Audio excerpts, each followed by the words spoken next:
Hi, I'm Andy Wallace, Bugatti official pilot, and I'd like to show you what makes a Bugatti Chiron such an amazing machine. Everything about this car is extreme. Of course it's incredibly fast, so the first thing you need, massive brakes, massive power, 5,000 horsepower's worth of stopping ability together with the air brake.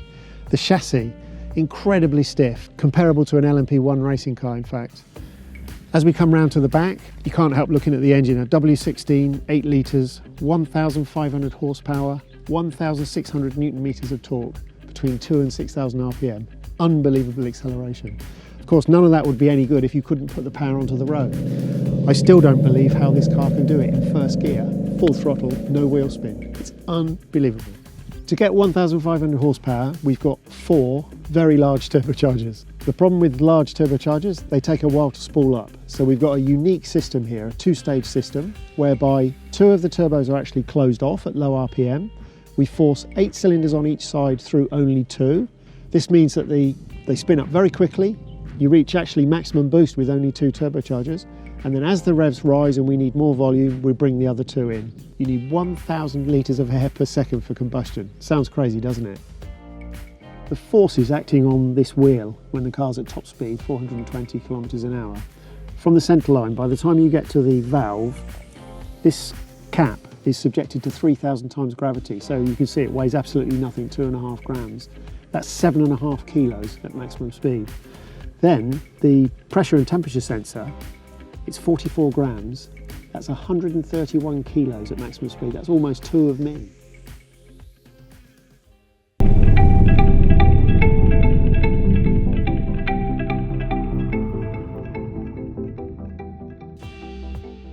Despite the staggering performance of this car,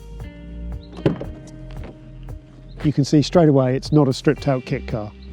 Far from it. All the materials you see in the car, very, very high quality, authentic materials. There's plenty of space. It's comfortable.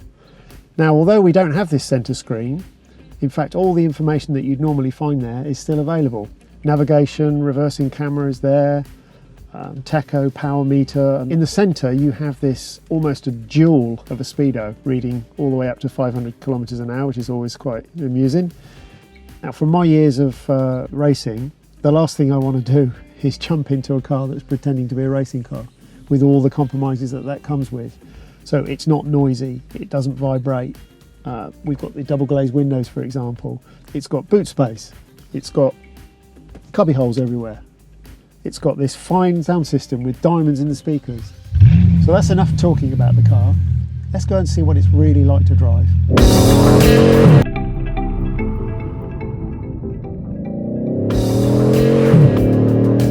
What you notice straight away as you drive the car, you pull away, it's incredibly normal. What does that actually mean? Well, you know, you're climbing into a supercar. You would think it would be a little bit more difficult to get moving or just to get comfortable, but straight away you feel really, really comfortable in the car. There are 3 normal modes plus the top speed mode. So if I run you through these modes, EB is the standard mode, the automatic mode. You can drive like that all day long, from 0 up to 380.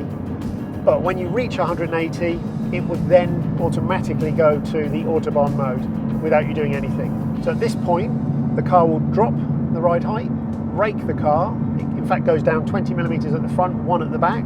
Suspension will be stiffer, steering program stiffer, and the wing will deploy to 10 degrees. So now we are in the Autobahn mode at all times, regardless of speed.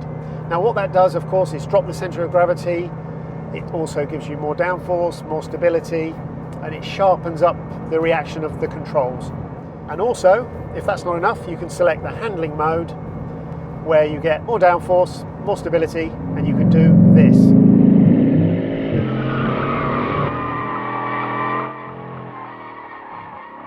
And that is how you be a hooligan in a Chiron. So, to those of you who say, yes, but you could make it more powerful or you could make it faster. You can always make something more powerful or faster, of course you could. But to build a real production car that's incredibly easy to drive is the difficulty.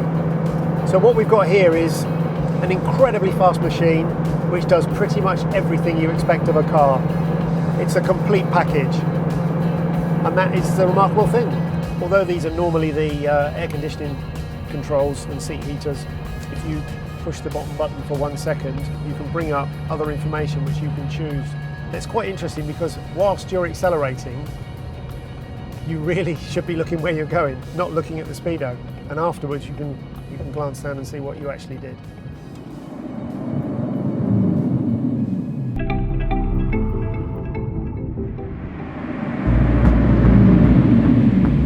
So, you want to do a launch control.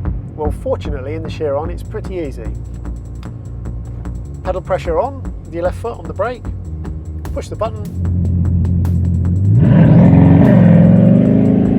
and there we go.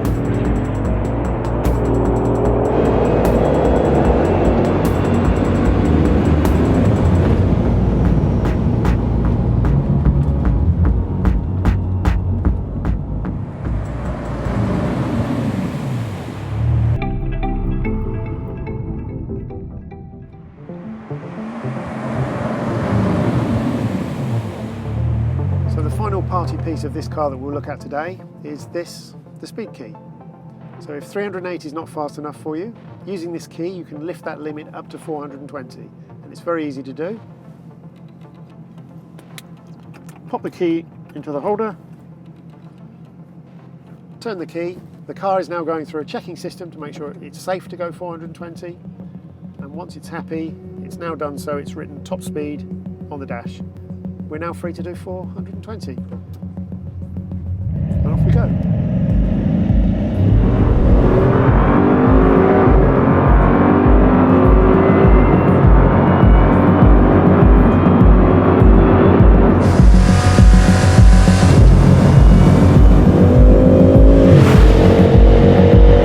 Gentle touch on the brake pedal, and all of that speed is just bled away as if it wasn't there. So that's 420 kilometers an hour, easy, stable, secure. I really hope you've enjoyed watching this. There's loads more fascinating things I could tell you about the Chiron, but maybe next time.